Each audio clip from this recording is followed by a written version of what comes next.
दुनिया के हर time zone में एक ही पल पर एक ही मैसेज पहुंचा। 24 घंटे, बस इतना ही वक्त बचा है।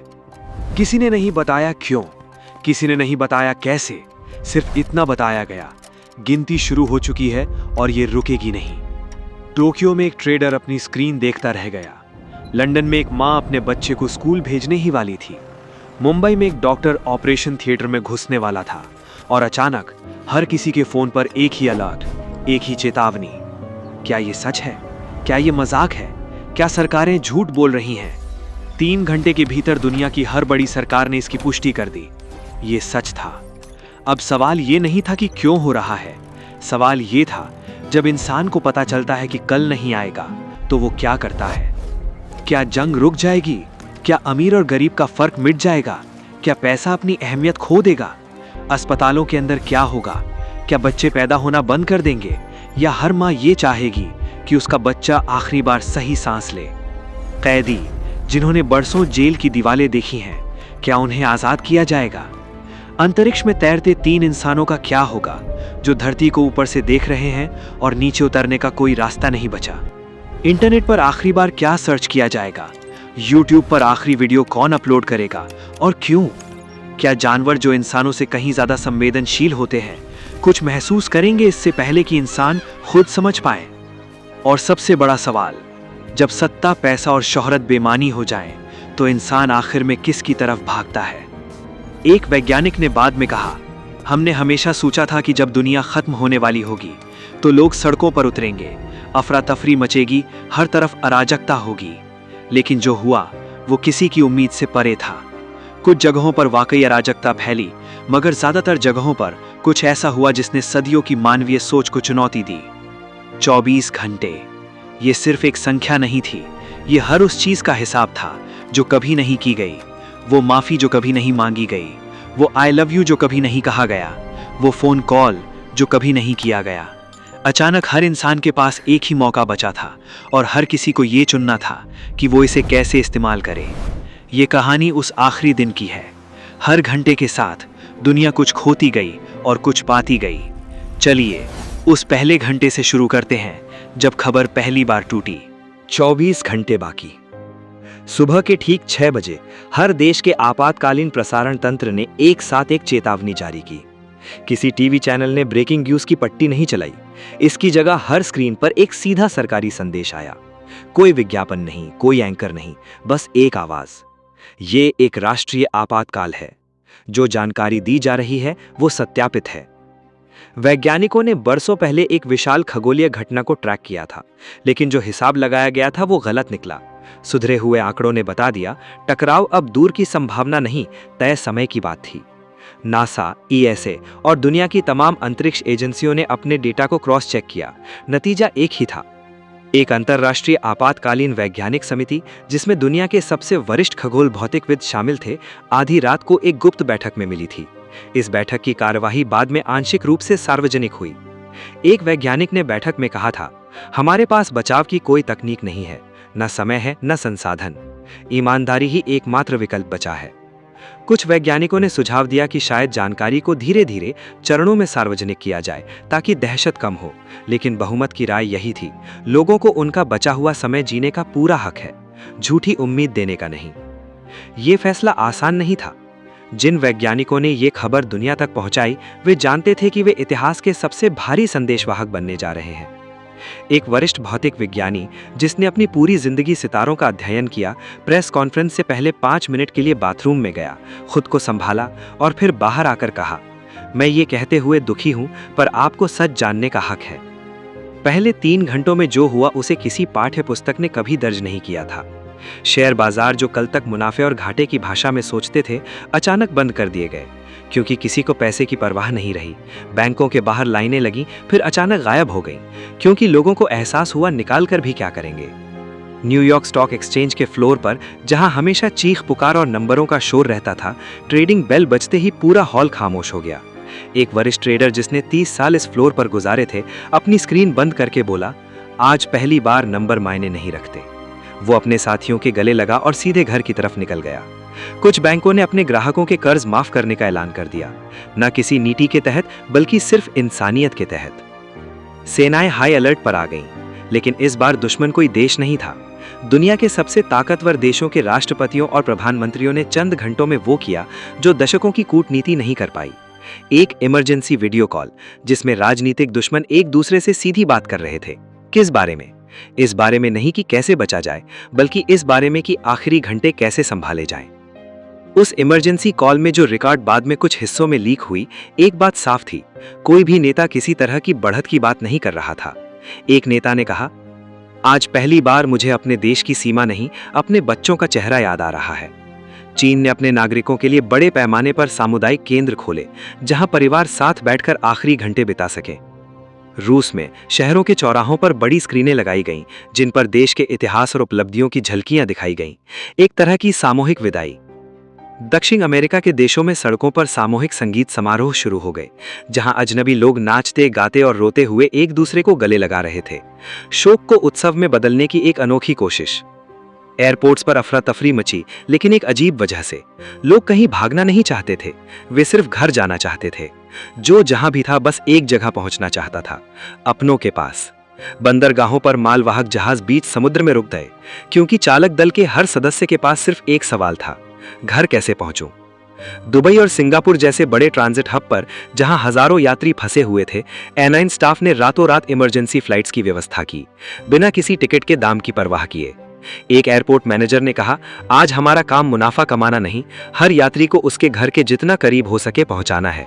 कुछ पायलटों ने अपने खुद के रिटायरमेंट के बाद रिटायर हो चुके विमानों को भी उड़ाने के लिए वापस बुलाया, सिर्फ इसलिए कि ज्यादा से ज्यादा लोग अपने परिवार तक पहुंच सके। इंटरनेट पर ट्रैफिक इतना बढ़ा कि सर्वर ग्लोबल स्तर पर हाफने लगे। हर कोई एक ही चीज खोज रहा था, यह सच है क्या? गूगल के इतिहास में सर्च की सबसे बड़ी लहर उस एक घंटे में दर्ज हुई। सोशल मीडिया प्लेटफॉर्म्स पर, जो हमेशा राजनीति, मनोरंजन और विवादों से भरे रहते थे, कुछ ही मिनटों में माहौल पूरी तरह बदल गया। ट्रेंडिंग टॉपिक्स की लिस्ट से सेलिब्रिटी गॉसिप और चुनावी बहसें गायब हो गईं। उनकी जगह ले ली पुरानी पारिवारिक तस्वीरें, माफीनामे और वे संदेश जो लोगों ने वर्षों से भेजने की हिम्मत नहीं जुटाई थी। एक टेक कंपनी के इंजीनियर ने बताया, हमने अपने प्लेटफॉर्म पर नफरत भरे कमेंट्स को ट्रैक करने वाला सिस्टम बनाया था। उस दिन पहली बार हमें उस सिस्टम का इस्तेमाल ही नहीं करना पड़ा, क्योंकि नफरत लगभग गायब हो चुकी थी। लेकिन इन सब के बीच एक जगह ऐसी थी जहां सन्नाटा था, वैज्ञानिकों के कमरों में। जिन लोगों ने ये डेटा सबसे पहले देखा, वे अब अपने परिवारों को फोन करने की हिम्मत जुटा रहे थे। किसी को यह बताना कि अब वक्त नहीं बचा, ये उस दिन का सबसे भारी काम था। लेकिन जैसे जैसे शुरुआती सदमा उतरा, कुछ और शुरू हुआ, कुछ ऐसा जो किसी ने प्लान नहीं किया था। घरों की तरफ भागते लोग अचानक अजनबियों के गले लगने लगे, जो कल तक एक दूसरे को जानते भी नहीं थे। क्योंकि जब 18 घंटे बचे हों, तो सबसे पहला काम यही होता है, अपनों तक पहुंचना। और जैसे जैसे ये सच्चाई हर दिल में उतरती गई, हर देश, हर शहर, हर गली में एक जैसा सवाल गूंजने लगा, बाकी बचे इन घंटों में हम कौन बनना चुनेंगे? 18 घंटे बाकी। सड़कों पर वो ट्रैफिक नहीं था जो जाम में फंसता है, ये वो ट्रैफिक था जो एक ही दिशा में बहता है, घर की तरफ। बेटे माँ बाप के पास पहुंच रहे थे, पति पत्नी बरसों की लड़ाइयां भूलकर एक दूसरे का हाथ थाम रहे थे, तलाकशुदा जोड़े जो सालों से बात नहीं करते थे, अचानक एक दूसरे को फोन कर रहे थे, सिर्फ ये कहने के लिए, मुझे माफ कर दो। हवाई अड्डों पर जिन उड़ानों में सीटें खाली थीं, एयरलाइनों ने बिना किसी टिकट कीमत के लोगों को चढ़ाना शुरू कर दिया। एक एयरलाइन कर्मचारी ने कहा, आज पैसा मायने नहीं रखता, बस ये मायने रखता है कि हर कोई अपने घर पहुंचे। कुछ शहरों में अजनबियों ने अपनी निजी गाड़ियां सड़क किनारे खड़े लोगों के लिए मुफ्त लिफ्ट के लिए खोल दी, बिना ये जाने कि वे कौन हैं, कहां से हैं। लेकिन हर कहानी इतनी कोमल नहीं थी। जहां कुछ लोग अमीरी में डूबे हुए थे, उनके लिए ये दिन सबसे डरावना साबित हुआ, क्योंकि उनकी दौलत, उनके महल, उनकी गाड़ियां अब किसी काम की नहीं रहीं। और दूसरी तरफ वे लोग जिनके पास कभी कुछ नहीं था, वे अपने परिवार के साथ बैठकर आखिरी बार एक थाली खाना खा रहे थे, शायद जिंदगी में सबसे संतुष्ट पल। अमीर और गरीब के बीच की दीवार जो सदियों से खड़ी थी, कुछ घंटों में ढहती दिखी। किसी करोड़पति के गेट के बाहर उसका ड्राइवर खड़ा था। मालिक ने गेट खोला और कहा, अंदर आओ, आज हम साथ खाना खाएंगे। लेकिन कुछ जगहों पर इंसानियत का दूसरा चेहरा भी सामने आया। जहां कानून का डर खत्म हुआ, वहां कुछ लोगों ने लूटपाट शुरू कर दी। दुकानों के शीशे टूटे, स्टोर खाली हुए। पुलिस असमंजस में थी, किसे रोकें, कैसे रोकें, जब खुद पुलिस वालों के परिवार उनका इंतजार कर रहे थे। कुछ शहरों में स्थानीय निवासियों ने खुद पहल करते हुए अपनी गलियों और दुकानों की रक्षा के लिए छोटे समूह बनाए। बिना किसी सरकारी आदेश के, सिर्फ इस भावना से कि पड़ोस का बुजुर्ग दुकानदार जिसने 40 साल मेहनत से अपनी दुकान बनाई उसे लुटता हुआ नहीं देख सकते। एक युवा जो कभी अपने मोहल्ले में किसी काम नहीं आया था, उस रात दुकान के बाहर पहरा देता रहा, ये कहते हुए, चाचा आपने मुझे बचपन में मुफ्त मिठाई दी थी, आज मैं आपका एहसान चुका रहा हूँ। कुछ पुलिस अफसरों ने वर्दी उतार दी और घर चले गए, लेकिन कई ऐसे भी थे जिन्होंने अपनी आखिरी ड्यूटी निभाने का फैसला किया, सिर्फ इसलिए कि कोई कमजोर इंसान, कोई बुजुर्ग किसी लुटेरे का शिकार न बने। अपराध विज्ञानियों ने इस दिन के व्यवहार को 2 हिस्सों में बांटा। एक तरफ वे लोग थे जिनके लिए कानून का डर ही एकमात्र वजह था अच्छा बर्ताव करने की, और जैसे ही वो डर हटा उनका असली स्वभाव सामने आ गया। दूसरी तरफ वे लोग थे बहुसंख्यक, जिनके लिए अच्छाई कभी डर से नहीं बल्कि मूल्यों से जुड़ी थी, और उनका व्यवहार बिल्कुल नहीं बदला। एक अपराध विज्ञानी ने कहा, यह दिन इंसानी चरित्र की सबसे बड़ी परीक्षा थी। बिना परिणाम के डर के तुम कौन हो? मंदिरों, मस्जिदों, गिरजाघरों, गुरुद्वारों के बाहर लाइनें लग गईं, ऐसी लाइनें जो पिछले किसी त्योहार पर नहीं देखी गई थीं। जो लोग बरसों से ईश्वर में विश्वास नहीं रखते थे, वे भी घुटनों के बल बैठे थे। हर धर्म स्थल पर एक ही प्रार्थना गूंज रही थी, डर से नहीं बल्कि उम्मीद से। स्कूलों में वो हुआ जो किसी पाठ्यक्रम में नहीं लिखा था। कुछ टीचरों ने आखिरी क्लास ली, किताबों से नहीं, दिल से। एक टीचर ने बोर्ड पर सिर्फ इतना लिखा, आज हम कुछ नहीं पढ़ाएंगे, आज हम एक दूसरे को सुनेंगे। बच्चे रोए, हंसे, गले मिले। यूनिवर्सिटीज में प्रोफेसरों ने अपने छात्रों को आखिरी लेक्चर दिया, जो जिंदगी के बारे में था, विषय के बारे में नहीं। एक फिजिक्स प्रोफेसर जो 40 साल से पढ़ा रहा था, अपनी आखिरी क्लास में ब्लैक बोर्ड के सामने खड़ा हुआ और बोला, मैंने तुम्हें फॉर्मूले सिखाए, समीकरण सिखाए, पर आज मैं तुम्हें सिर्फ एक बात सिखाना चाहता हूँ। जिंदगी का सबसे बड़ा समीकरण यह है कि प्यार जितना बांटो उतना बढ़ता है। कक्षा में बैठे 30 छात्र जो कल तक परीक्षा की चिंता में डूबे थे, उस पल अपने प्रोफेसर को गले लगाने के लिए उठ खड़े हुए। फैक्ट्रियों की मशीनें एक एक करके बंद हुईं, मजदूरों ने आखिरी शिफ्ट पूरी की, फिर मालिकों के गले लगकर विदा ली।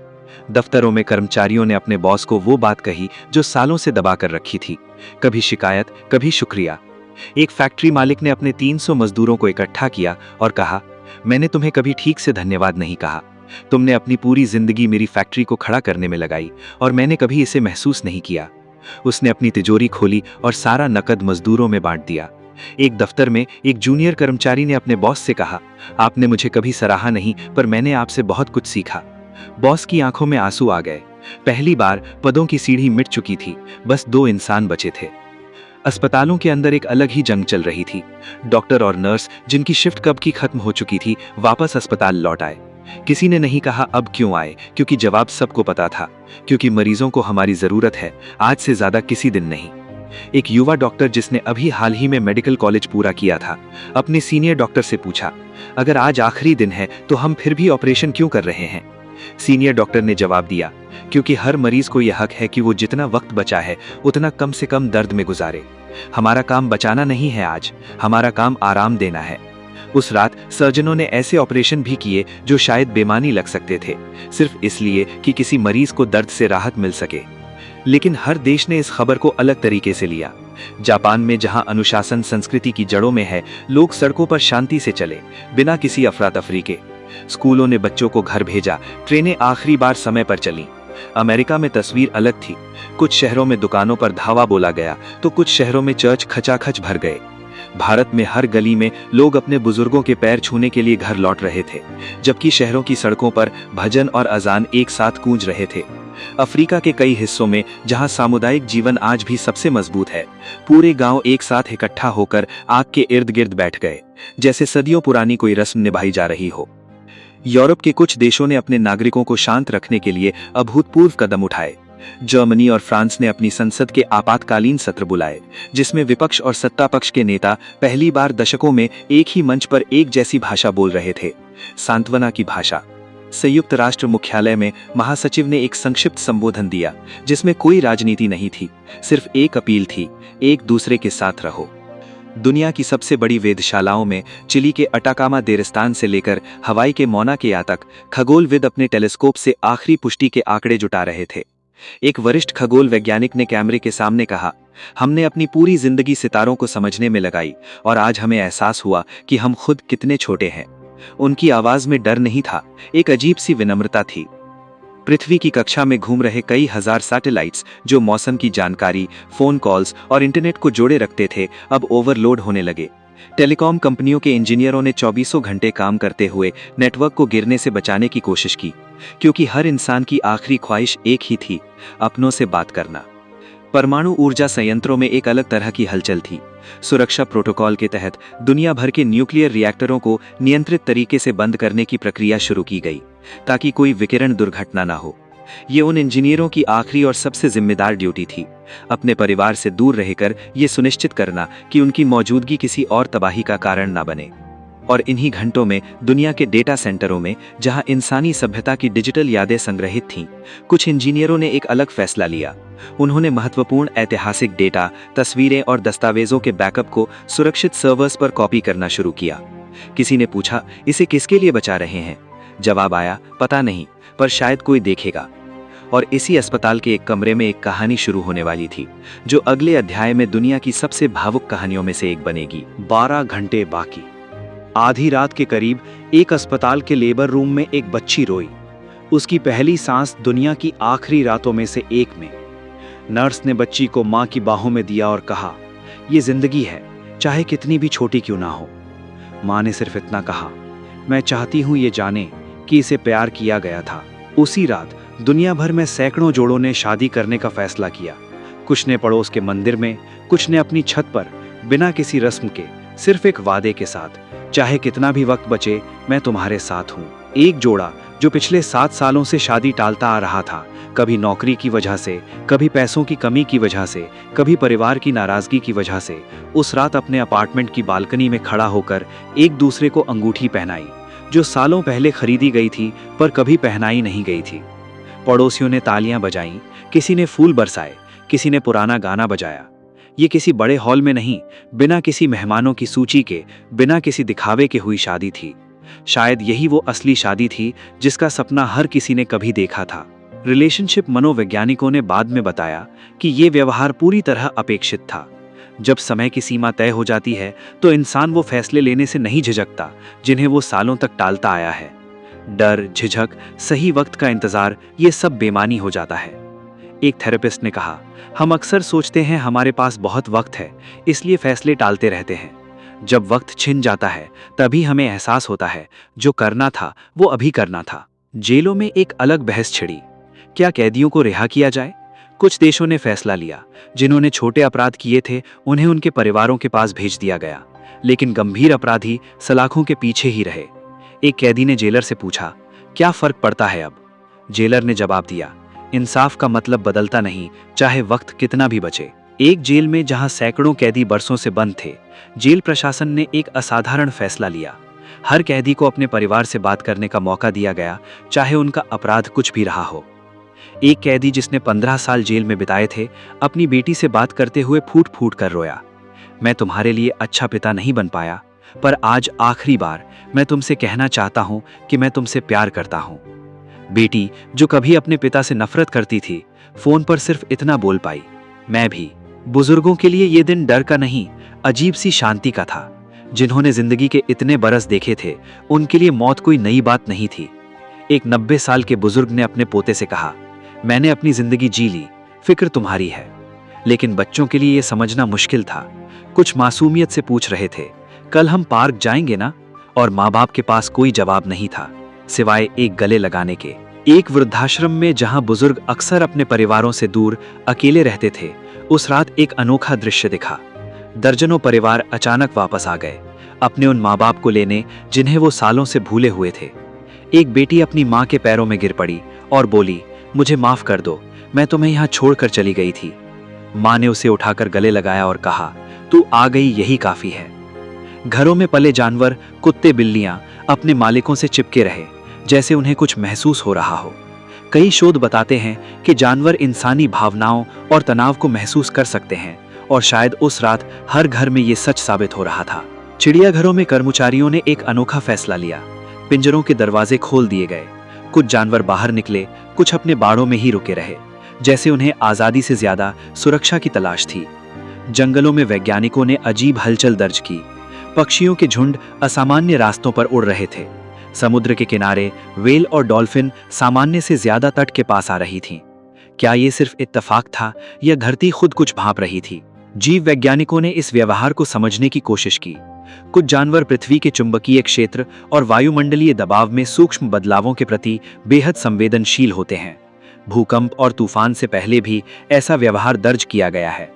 हाथियों के झुंड, जो आमतौर पर तय रास्तों पर चलते हैं, अचानक ऊंची जगहों की तरफ बढ़ने लगे। पालतू कुत्ते, जो कभी रात को चैन से सोते थे, अपने मालिकों के पैरों से चिपके रहे, बार बार आसमान की तरफ देखते हुए। ये पूरी तरह से वैज्ञानिक रूप से सिद्ध नहीं किया जा सका कि जानवरों को आने वाली घटना का सटीक अंदाजा था, लेकिन उनका असामान्य व्यवहार हर महाद्वीप में एक जैसा दर्ज किया गया। एक चिड़ियाघर में जहां एक बूढ़ा हाथी दशकों से कैद में था, उसकी देखभाल करने वाले कर्मचारी ने पिंजरे का दरवाजा खोला, पर हाथी बाहर नहीं निकला। उसने बस अपनी सूंड कर्मचारी की तरफ बढ़ाई, जैसे कह रहा हो, मैं यहीं ठीक हूं, तुम्हारे साथ।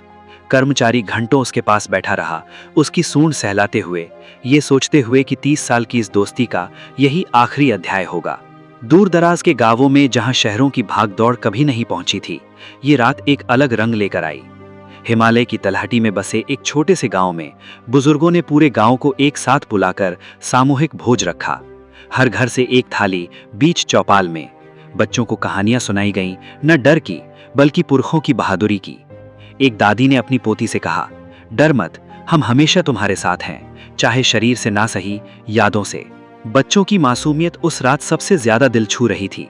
एक 5 साल के बच्चे ने अपनी माँ से पूछा, अगर कल नहीं आएगा तो मेरा बर्थडे कब मनाएंगे? माँ के पास शब्द नहीं थे, सिर्फ आंसू थे। बाल मनोवैज्ञानिकों के मुताबिक बच्चे मृत्यु की गहराई को उतनी गंभीरता से नहीं समझते जितना बड़े समझते हैं। इसलिए उस रात सबसे जरूरी चीज थी उन्हें गले लगाकर ये यकीन दिलाना कि वो अकेले नहीं हैं। क्षमा और माफी की सबसे भावुक कहानियां भी इसी रात लिखी गईं। 2 भाई जो 15 साल से संपत्ति के झगड़े में एक दूसरे से बात नहीं करते थे, अचानक एक दूसरे के दरवाजे पर खड़े मिले। किसी ने कुछ नहीं कहा, बस गले लग गए। एक बेटे ने अपने पिता को फोन किया, जिनसे वो बरसों पहले रूठकर घर छोड़ गया था। पापा, मुझे माफ कर दीजिए। दूसरी तरफ से सिर्फ रोने की आवाज आई, फिर एक कांपती हुई आवाज, मैं तेरा इंतजार कर रहा था। मनोवैज्ञानिकों ने बाद में इस रात को समझने की कोशिश की, कैसे इंसान की मनोदशा घंटे घंटे बदलती गई। पहले डर, फिर इनकार, फिर एक अजीब स्वीकृति। जब मौत तयशुदा हो और उसे टाला ना जा सके, तो दिमाग एक अलग रास्ता खोजता है। वो रास्ता है अर्थ खोजने का। लोग ये नहीं सोच रहे थे कि मैं मरने वाला हूं, वो ये सोच रहे थे कि मैंने किसे प्यार किया, किसे माफ नहीं किया, किसे धन्यवाद नहीं कहा। इस मनोवैज्ञानिक परिवर्तन को विशेषज्ञ टर्मिनल क्लैरिटी कहते हैं। वो अवस्था जिसमें इंसान का दिमाग अंत करीब जानते हुए बेवजह की चिंताओं को अपने आप हटा देता है और सिर्फ उन चीजों पर ध्यान केंद्रित करता है जो वाकई मायने रखती हैं। यही वजह थी कि उस रात दुनिया भर में लालच की जगह उदारता ने ले ली, नफरत की जगह माफी ने। एक अंतर्राष्ट्रीय शोध दल, जिसने बरसों तक अलग अलग संस्कृतियों में मृत्यु के प्रति नजरिए का अध्ययन किया था, बाद में एक दिलचस्प निष्कर्ष पर पहुंचा। पूर्वी संस्कृतियों में जहां पुनर्जन्म और आत्मा की निरंतरता में विश्वास गहरा है, लोगों में स्वीकृति जल्दी आई। पश्चिमी संस्कृतियों में जहां व्यक्तिगत उपलब्धि और नियंत्रण को ज्यादा अहमियत दी जाती है, शुरुआती घंटों में बेचैनी ज्यादा दिखी, पर आखिर में भावना एक जैसी थी, जुड़ाव की चाहत। एक शोधकर्ता ने कहा, संस्कृति चाहे जो भी हो, इंसानी दिल आखिर में एक ही भाषा बोलता है। दुनिया के सबसे अमीर शहरों में, दुबई, न्यूयॉर्क, ज्यूरिख में गगनचुंबी इमारतों की चमकती लॉबियों में सन्नाटा पसर गया। एक अरबपति, जिसने अपनी पूरी जिंदगी संपत्ति बढ़ाने में लगाई थी, अपने प्राइवेट जेट के पायलट के गले लगकर रोया, क्योंकि पहली बार उसे एहसास हुआ उसका असली परिवार वो लोग थे जो सालों से उसकी सेवा में थे, ना कि उसकी तिजोरी में बंद दौलत। कुछ बिजनेस टाइकून्स ने अपनी कंपनियों की पूरी संपत्ति वसीयत के जरिए अपने कर्मचारियों के नाम कर दी, ये जानते हुए भी कि शायद कोई इसे कभी इस्तेमाल ना कर पाए। वहीं दुनिया के सबसे गरीब इलाकों में, जहां झुग्गियों में बिजली पानी भी मुश्किल से पहुंचता था, लोगों के पास खोने के लिए संपत्ति नहीं थी, इसलिए उनका दर्द अलग था। एक झुग्गियों में रहने वाली मां ने कहा, हमने कभी बहुत कुछ नहीं मांगा, बस चाहती थी मेरे बच्चे एक दिन स्कूल जाएं। ये उस दिन की सबसे मार्मिक विडंबना थी। जिनके पास सबसे कम था, वो सबसे शांत दिख रहे थे, क्योंकि उनकी जिंदगी हमेशा से अनिश्चितता से जूझती आई थी। समाजशास्त्रियों ने इस अंतर को समझाया। जिन समुदायों ने हमेशा संघर्ष में जीवन बिताया था, उनके लिए अनिश्चितता कोई नई बात नहीं थी, इसलिए उनकी सहनशीलता ज्यादा मजबूत निकली। एक झुग्गी बस्ती में पड़ोसियों ने मिलकर अपना आखिरी सामूहिक भोज रखा। हर घर से जो कुछ भी बचा था बीच में इकट्ठा किया गया और सैकड़ों लोग एक साथ बैठकर खाना खाया, बिना किसी भेदभाव के, बिना किसी हैसियत के। एक बुजुर्ग महिला ने कहा, मैंने अपनी पूरी जिंदगी में इतने अपनों के साथ कभी खाना नहीं खाया जितना आज खाया। दुनिया के हर बड़े संग्रहालय और पुस्तकालय में, पेरिस के लूव्र से लेकर वॉशिंगटन की लाइब्रेरी ऑफ कांग्रेस तक, क्यूरेटर्स ने एक भावुक फैसला लिया। उन्होंने सबसे अनमोल पांडुलिपियों, चित्रों और ऐतिहासिक दस्तावेजों को सुरक्षित तहखानों में बंद कर दिया, जैसे किसी अनजान भविष्य के लिए एक संदेश छोड़ा जा रहा हो। हम यहाँ थे, हमने ये रचा था। एक लाइब्रेरियन ने आखिरी बार शेल्फों पर हाथ फेरा और कहा, ये किताबें इंसानियत की याददाश्त हैं, चाहे कोई पढ़े या ना पढ़े। धर्मों की दुनिया में ये दिन एकता का प्रतीक बन गया। वेटिकन में पोप ने खुले चौक में एक विशेष प्रार्थना सभा बुलाई, जिसमें हर धर्म के लोग शामिल हुए। मक्का में हज जैसा दृश्य दिखा। बिना किसी तयशुदा तारीख के लाखों लोग वहां पहुंच गए, बस दुआ मांगने। वाराणसी के घाटों पर हजारों दिए जलाए गए। गंगा किनारे मंत्रोच्चार गूंजता रहा। बौद्ध मठों में भिक्षु मौन ध्यान में बैठे रहे, ये मानते हुए कि मृत्यु सिर्फ एक और यात्रा है। ये विश्वास हालांकि वैज्ञानिक रूप से सिद्ध नहीं है, फिर भी लाखों लोगों को उस रात मानसिक शांति दे रहा था। इजराइल में यहूदी परिवारों ने अपने घरों में शब्बात जैसी रस्में निभाई, मोमबत्तियां जलाई, पुरानी प्रार्थनाएं दोहराई, भले ही वो दिन शब्बात ना हो। और ठीक इसी सोच के साथ दुनिया अगले पड़ाव की तरफ बढ़ने लगी, जहां वो हर चीज जो हमें जोड़े रखती थी, एक एक करके बुझने लगी। 6 घंटे बाकी। पावर स्टेशनों पर काम कर रहे इंजीनियरों ने एक मुश्किल फैसला लिया। कुछ लोग अपनी पोस्ट पर टिके रहे ताकि अस्पतालों की बत्ती ना बुझे, ताकि इंक्यूबेटर में लेटे नवजात बच्चों को बिजली मिलती रहे। ये उनकी आखिरी और सबसे बड़ी ड्यूटी थी। एक पावर प्लांट सुपरवाइजर जिसने अपने परिवार को दूसरे शहर भेज दिया था, अकेला कंट्रोल रूम में बैठा रहा। उसने अपने बेटे को वीडियो कॉल पर कहा, मैं यहाँ हूं ताकि अस्पताल में बिजली रहे, ताकि जिन बच्चों को मशीनों की जरूरत है वे सांस लेते रहें। ये मेरा काम है और मैं इसे आखिरी वक्त तक निभाऊंगा।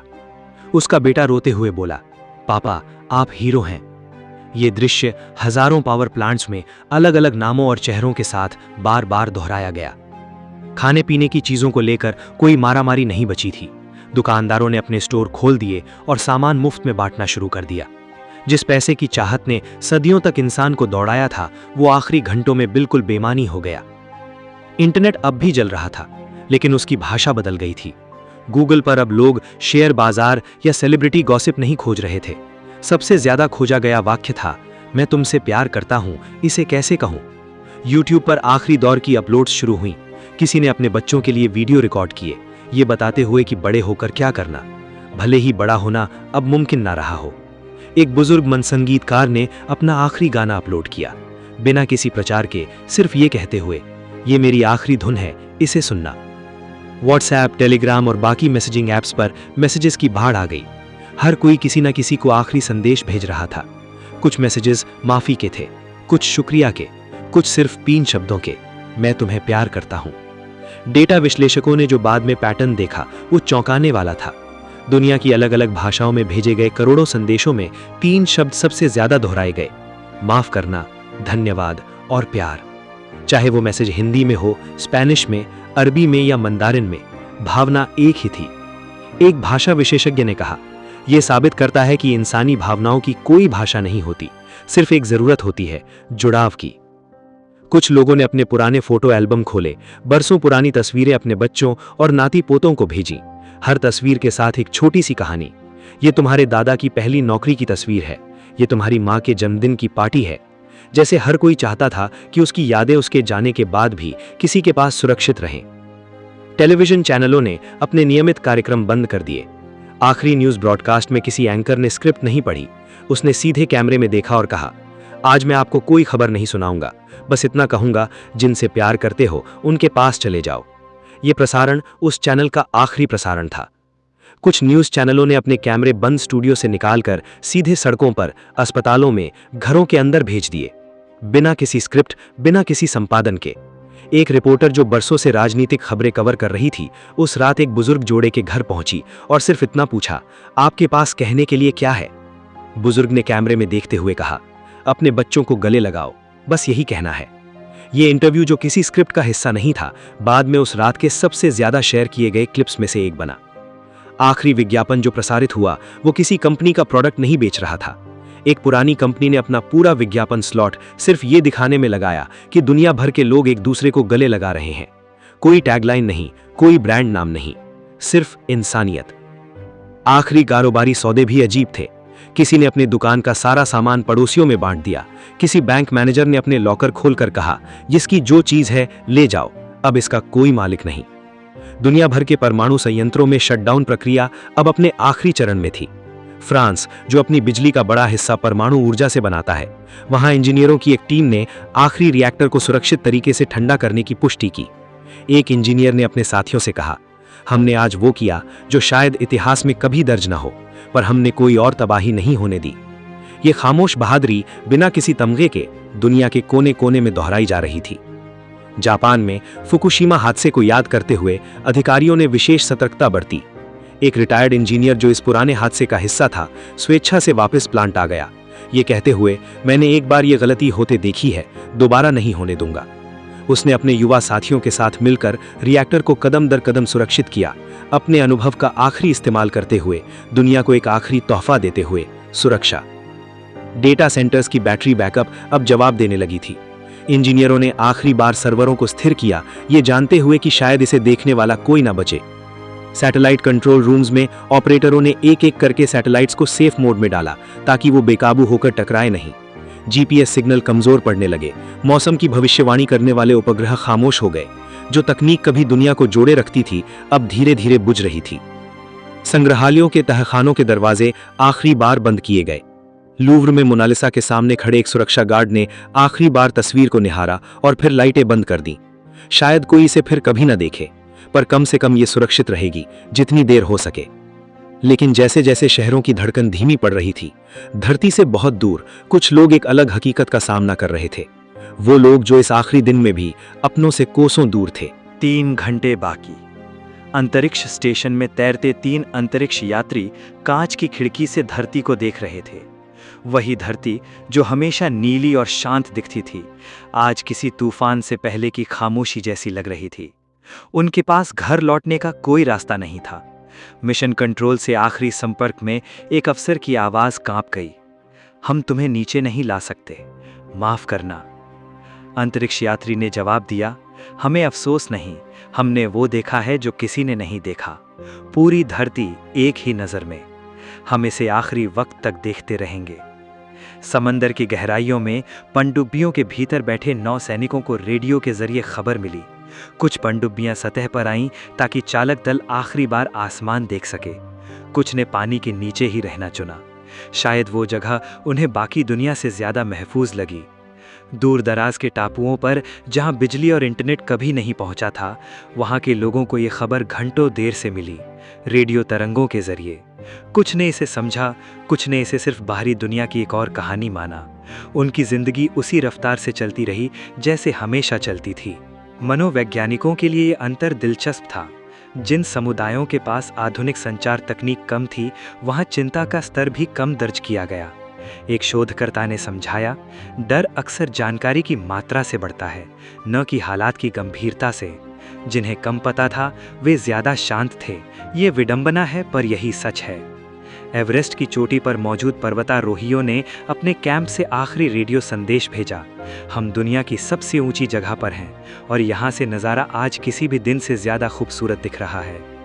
समंदर में फंसे मालवाहक जहाज़ों के नाविक जो हफ्तों से घर से दूर थे, डेक पर इकट्ठा हुए और अपने अपने देशों के गाने गाने लगे, अलग भाषाओं में, अलग सुरों में, लेकिन एक ही भावना के साथ। एक फिलिपिनो नाविक जो पिछले 8 महीनों से समंदर में था, अपने परिवार को वीडियो कॉल पर देखकर बोला, मैंने पैसे कमाने के लिए तुम्हें छोड़ा, ये सोचकर कि एक दिन साथ रहेंगे। काश मैंने ये समय बर्बाद न किया होता। उसकी पत्नी ने रोते हुए कहा, तुमने हमारे लिए जो किया वो प्यार ही था, चाहे तुम दूर थे। जहाज के कप्तान ने पूरे दल को डेक पर बुलाया और समंदर की तरफ मुंह करके एक पुरानी नाविक प्रार्थना दोहराई जो पीढ़ियों से हर संकट में नाविकों को हिम्मत देती आई थी।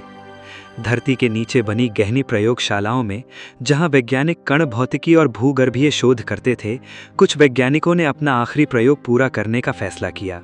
अगर ये हमारी आखिरी खोज है तो कम से कम इसे पूरा दर्ज कर लें, एक वैज्ञानिक ने कहा। एक भूगर्भ विज्ञानी जो पिछले 20 सालों से पृथ्वी की परतों का अध्ययन कर रहा था, अपनी प्रयोगशाला में बैठा आखिरी रिपोर्ट लिख रहा था। उसने अपने सहयोगियों से कहा, हमने पृथ्वी को समझने में अपनी जिंदगी लगाई। आज विडंबना ये है कि हम ये नहीं समझ पा रहे कि हमारी अपनी जिंदगी का आखिरी अध्याय कैसे लिखा जाए। फिर उसने अपनी नोटबुक बंद की, अपने फ़ोन पर अपनी बेटी की तस्वीर देखी और प्रयोगशाला से बाहर निकल गया, विज्ञान को पीछे छोड़कर प्यार की तरफ भागते हुए। और जो लोग सभ्यता से पूरी तरह कटे हुए थे, जंगलों में बसे आदिवासी समुदाय, बर्फीले इलाकों में बसे परिवार, उनके लिए ये दिन किसी और दिन जैसा ही था। सूरज उसी तरह उगा, हवा उसी तरह चली। शायद उनके लिए यही सबसे बड़ी विडंबना थी। दुनिया के सबसे पीछे कहे जाने वाले लोग इस आखिरी दिन में सबसे ज़्यादा शांत थे। दुनिया के हवाई अड्डों पर आखिरी उड़ानें उतर रही थीं। कुछ पायलटों ने अपने यात्रियों को उनके घरों के सबसे नज़दीक उतारने के लिए रास्ते बदल दिए, नियमों को दरकिनार करते हुए। एक पायलट ने कॉकपिट से ऐलान किया, हम आपको जहां तक हो सके आपके परिवार के करीब पहुंचाएंगे। रेलवे स्टेशनों पर आखिरी ट्रेनें खचाखच भरी थीं। लोग दरवाजों पर लटके हुए सिर्फ इसलिए क्योंकि उन्हें कहीं पहुंचना था। कुछ ड्राइवरों ने बिना टिकट जांचे हर किसी को चढ़ने दिया। समंदर में फंसे यात्री जहाज़ों के कप्तानों ने अपने चालक दल और यात्रियों को डेक पर इकट्ठा किया, जहां उन्होंने मिलकर आखिरी सूर्यास्त देखा। एक क्रूज शिप पर जो हफ्तों की छुट्टी पर निकला था, अजनबी यात्री अब परिवार जैसे लग रहे थे। साथ में खाना बना रहे थे, गाने गा रहे थे, एक दूसरे की कहानियां सुन रहे थे। दुनिया की वेधशालाओं में वैज्ञानिकों ने अपना आखिरी घंटा टेलीस्कोप के सामने बिताने का फैसला किया। एक खगोल वैज्ञानिक ने कहा, मैंने अपनी पूरी जिंदगी ये समझने में लगाई कि ब्रह्मांड कितना विशाल है। आज आखिरी बार मैं इसे सिर्फ महसूस करना चाहता हूँ, समझना नहीं। लेकिन जैसे जैसे घड़ी आगे बढ़ी, धरती के हर कोने में एक जैसी खामोशी फैलने लगी। 1 घंटा बाकी। शहर जो कभी शोर से भरे रहते थे अब सुनसान पड़ गए थे। सड़कों पर गाड़ियां नहीं थीं, दुकानों की बत्तियां बुझ चुकी थीं। लोग अपनी घरों में अपनों के साथ खिड़कियों से बाहर देख रहे थे। एक बड़े महानगर के बीचों बीच, जहां कभी 24 घंटे ट्रैफिक की आवाजें गूंजती थीं, अब सिर्फ हवा की सरसराहट सुनाई दे रही थी। एक बुजुर्ग जो 50 साल से उसी शहर में रहता आया था, अपनी बालकनी में खड़ा होकर बोला, मैंने इस शहर को कभी इतना शांत नहीं देखा। शायद यही इसकी असली आवाज है। कहीं दूर से किसी की हल्की सिसकियां, किसी बच्चे की लोरी और किसी घर से आती धीमी प्रार्थना की आवाजें ही बाकी बची थीं, जैसे पूरा शहर एक साथ सांस रोककर बैठा हो। फोन पर आखिरी कॉल्स हो रही थीं। एक बेटी ने अपनी मां को फोन किया जो दूसरे देश में थी। दोनों कुछ नहीं बोल पाईं, बस रोती रहीं। फिर मां ने कहा, तुझे जन्म देना मेरी जिंदगी का सबसे अच्छा फैसला था। एक बेटा जो बरसों पहले अपने पिता से नाराज होकर विदेश चला गया था और कभी वापस नहीं लौटा, उस रात पहली बार वीडियो कॉल किया। पिता का चेहरा स्क्रीन पर देखकर वो कुछ नहीं बोल पाया, सिर्फ इतना कह सका, पापा। पिता की आंखों से आंसू बहने लगे। बेटा, आ गया तू? दोनों बरसों की खामोशी को उन आखिरी मिनटों में पाटने की कोशिश करते रहे, ये जानते हुए कि जो शब्द बचे हैं वो काफी नहीं होंगे, पर फिर भी जरूरी हैं। गले लगने का दौर चल रहा था। आखिरी गले लगना, जो सबसे लंबा था, सबसे गहरा था। लोग एक दूसरे का हाथ पकड़े बैठे थे, जैसे छोड़ने से डर लगता हो। हर धर्म, हर भाषा में प्रार्थनाएं गूंज रही थीं।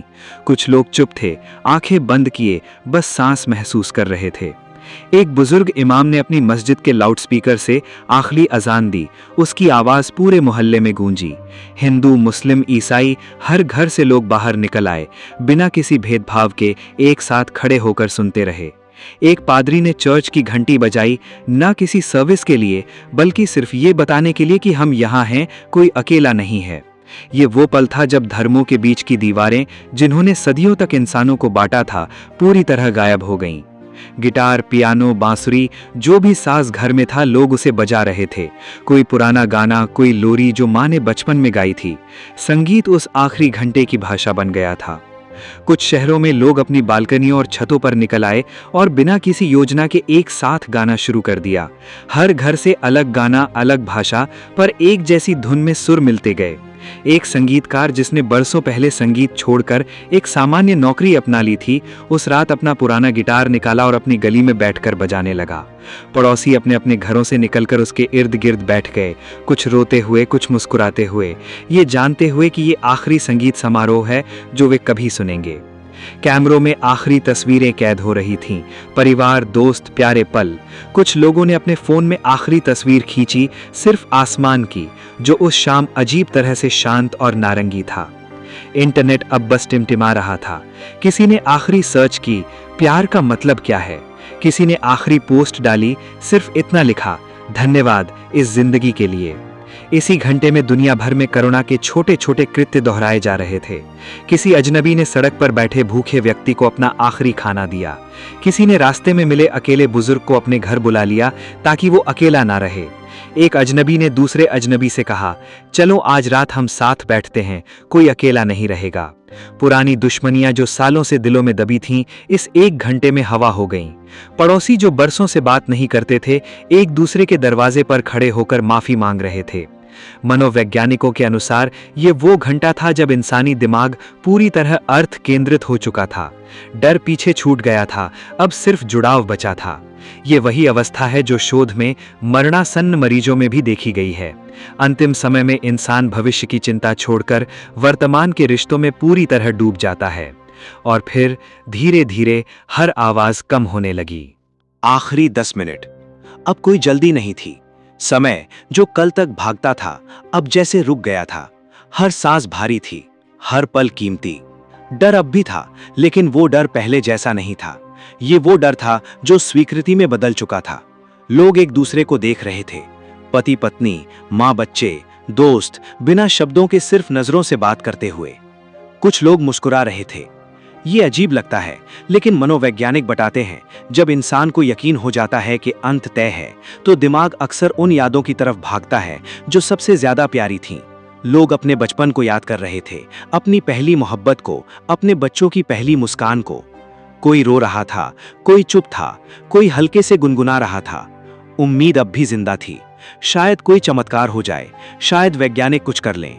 ये उम्मीद तर्कहीन थी, लेकिन इंसान का स्वभाव यही है, आखिरी सांस तक उम्मीद न छोड़ना। आसमान में कुछ जगहों पर तारे असामान्य रूप से साफ दिख रहे थे। शायद प्रदूषण थम जाने की वजह से, शायद सिर्फ इत्तेफाक से। लोग खुले आसमान के नीचे लेटे थे, हाथ में हाथ डाले। घड़ी की सुइयां चलती रहीं। कोई शोर नहीं था, कोई चीख नहीं थी, सिर्फ सांसें, सिर्फ धड़कनें, और वो खामोशी जो शब्दों से ज्यादा कुछ कहती है। दुनिया के हर कोने में एक ही तरह के दृश्य दोहराए जा रहे थे, जैसे इंसानियत ने बिना किसी योजना के एक ही भाषा सीख ली हो। टोक्यो में एक परिवार खिड़की के पास बैठा आसमान देख रहा था। न्यूयॉर्क में एक कपल छत पर लेटा हुआ था। शहर की बत्तियां उनकी आंखों में झिलमिला रही थीं। लागोस में एक माँ अपने 3 बच्चों को अपने आंचल में समेटे बैठी थी। साओ पाउलो में एक बूढ़ा आदमी अपनी गिटार पर वही धुन बजा रहा था जो उसने 50 साल पहले अपनी पत्नी को सुनाई थी। मनोवैज्ञानिक इसे सामूहिक भावनात्मक तुल्यकालन कहते, जब लाखों लोग बिना एक दूसरे से बात किए एक जैसी भावनाओं से गुजरते हैं। डर अब पूरी तरह पीछे छूट चुका था। जो बचा था वो था एक गहरा, शांत, लगभग पवित्र एहसास कि चाहे कुछ भी हो, ये पल अकेले नहीं गुजरेगा। कुछ लोग अब भी हल्के से मुस्कुरा रहे थे, आंखों में आंसू लिए। एक बच्चे ने अपनी माँ से पूछा, क्या दर्द होगा? माँ ने उसे कसकर पकड़ते हुए कहा, नहीं, बिल्कुल नहीं, बस हम साथ रहेंगे हमेशा। ये झूठ नहीं था, ये वो सच था जो एक माँ अपने बच्चे को उस पल दे सकती थी, सुरक्षा का एहसास, आखिरी सांस तक। एक बुजुर्ग जोड़ा जो 60 साल से एक दूसरे के साथ था, आखिरी घंटों में बस एक दूसरे की आंखों में देखता रहा। पत्नी ने पति से पूछा, क्या तुम्हें कोई अफसोस है? पति मुस्कुराया और बोला, सिर्फ एक, कि मैंने तुमसे रोज ये क्यों नहीं कहा कि मैं तुमसे कितना प्यार करता हूं। ये वाक्य जो लाखों लोगों के दिल में गूंजा, शायद उस पूरे दिन की सबसे गहरी सीख थी। प्यार को कल पर मत टालो, क्योंकि कल की कोई गारंटी नहीं होती। दुनिया के अलग अलग समय क्षेत्रों में जहां आखिरी घंटा अलग अलग समय पर आ रहा था, लोग एक दूसरे के अनुभवों को सोशल मीडिया पर साझा कर रहे थे, जब तक नेटवर्क साथ दे रहा था। जिन देशों में ये घंटा पहले आया, उन्होंने बाकी दुनिया के लिए एक आखिरी संदेश छोड़ा, डरो मत, ये उतना बुरा नहीं जितना तुमने सोचा था, बस अपनों को पकड़ लो। ये संदेश समय क्षेत्र दर समय क्षेत्र पूरी दुनिया में फैलता गया, जैसे सूरज की तरह एक जगह से दूसरी जगह घूमता एक आखिरी सांत्वना। घड़ी अब सेकंडों में गिन रही थी। हर दिल की धड़कन एक जैसी लय में धड़क रही थी, जैसे पूरी धरती एक ही सांस ले रही हो। किसी ने आंखें बंद कर लीं, किसी ने आखिरी बार आसमान की तरफ देखा। एक बच्चा अपनी माँ की गोद में सो गया, बेखबर, निश्चिंत, ये जानते हुए कि जब तक माँ की बाहें हैं कुछ भी बुरा नहीं हो सकता। शायद यही वो मासूम विश्वास था जो हर इंसान के अंदर कहीं गहरे बचा रहता है कि प्यार आखिर तक हमें बचाए रखेगा। आखिरी मिनट। एक माँ ने अपने बच्चे को कसकर पकड़ रखा था, उसके कान में फुसफुसाते हुए, डरो मत, मैं यहीं हूं। एक बूढ़ा जोड़ा 50 साल पहले जिस बेंच पर पहली बार मिला था, उसी बेंच पर बैठा था, हाथ में हाथ डाले। दुनिया भर में अरबों लोग एक ही पल में अपनों की आंखों में देख रहे थे। किसी ने आखिरी शब्द कहा, आई लव यू। किसी ने कुछ नहीं कहा, क्योंकि कुछ कहने की जरूरत ही नहीं थी। अस्पताल के उसी लेबर रूम में जहां कुछ घंटे पहले एक बच्ची पैदा हुई थी, नर्स ने उस नवजात को उसकी मां की बाहों में और कसकर रखा। मां ने अपनी बेटी के माथे को चूमा और फुसफुसाई, तुमने बहुत कम वक्त पाया, पर तुमने वो वक्त प्यार में गुजारा। यही शायद सबसे बड़ा जवाब था उस सवाल का जो पूरी दुनिया दिन भर पूछ रही थी, कि जिंदगी की कीमत उसकी लंबाई से नहीं, उसमें भरे प्यार से तय होती है। अंतरिक्ष स्टेशन पर तैरते हुए 3 अंतरिक्ष यात्री अब भी खिड़की से चिपके हुए थे। उनमें से एक ने आखिरी बार अपने रेडियो पर कहा, धरती अब भी नीली है, अब भी खूबसूरत है। फिर सिग्नल कट गया और फिर वो पल आया। इस दस्तावेजी का मकसद ये बताना कभी नहीं था कि धरती का अंत कैसे हुआ। मकसद ये दिखाना था कि जब इंसान को पता चलता है कि कल नहीं आएगा, तो वो सत्ता नहीं ढूंढता, दौलत नहीं ढूंढता, शोहरत नहीं ढूंढता। वो सिर्फ एक चीज ढूंढता है, किसी का हाथ थामने के लिए। पीछे मुड़कर देखें तो ये दिन किसी तबाही की कहानी नहीं थी। ये एक आईने जैसा था, जिसने हर इंसान को दिखाया कि सालों तक जिन चीजों के पीछे वो भागता रहा, वे आखिरी घंटे में धुएं की तरह उड़ गई, और जो बचा वो हमेशा से वहीं था, इंतजार में, अनदेखा, अनकहा, प्यार, माफी और वो हाथ जो थामने के लिए हमेशा तैयार था। तो असली सवाल ये नहीं है कि दुनिया कब खत्म होगी। असली सवाल ये है कि अगर आपको पता चले कि आज आखिरी दिन है, तो आप अभी इसी वक्त किसका हाथ थामने जाएंगे, और क्यों आप अभी वहां नहीं हैं।